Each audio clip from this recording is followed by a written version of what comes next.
دوستان، مندل 6 لایه لئوشس به صورت مستطیل به طور قطع و کامل تمام آن 13 نوع جنی که در احضارات احضار میشوند و پوشش میده به طور کامل، در هر قدرتی و با هر سرعتی، با هر دقتی، با هر توانایی، به طور قطع کامل و مندلی بسیار کامل و مسلط و در واقع چشمگیر از لحاظ قدرت کیفیت. اما مندل این چنین است: مخالف حرکت عقربه‌های ساعت، مخالف جهت عقربه‌های ساعت روی زمین، نه روی فرش. روی موکت بله، روی زمین بله، اما روی فرش هرگز. با چاقوی فولادی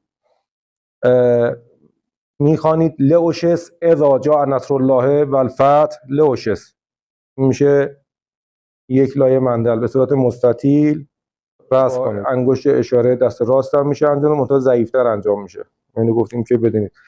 و فاصله بین لایه ها 3 تا 4 سانتی متر باشه. دوستانی که این کارا هم میدونن چی دارم میگم. 3 الی 4 سانتی متر بیشتر فاصله لایه ها قرار ندید. و اما اینکه با چاقو فولادی بکشید بهتره. با چاقو فولادی 3 لایه هم بکشید بسیاری از این در واقع موجودات رو کفایت میکنه و اون دیگه 6 لایه واسه خاص و اون دیگه آخرشه و دیگه هرچی بیاد جوابگوه.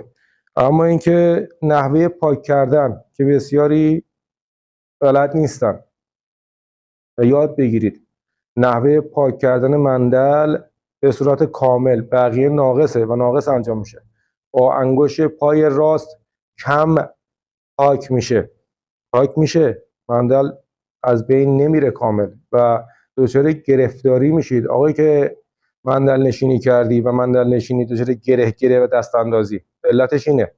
مندل درست پاک کن، نه با انگشت پای راستت، انگشت شست و اون انگشت بزرگش، یا با دست راست. دو انگشت دست راست پاک کردن بسیار ضعیفه، حتی ضعیفتر از اون. صحیح ترینش اینه: دو انگشت دست چپ، انگشت اشاره و انگشت بزرگ، نیت پاک کردن، میکشی رو خطوط و پاک شد به طور کامل.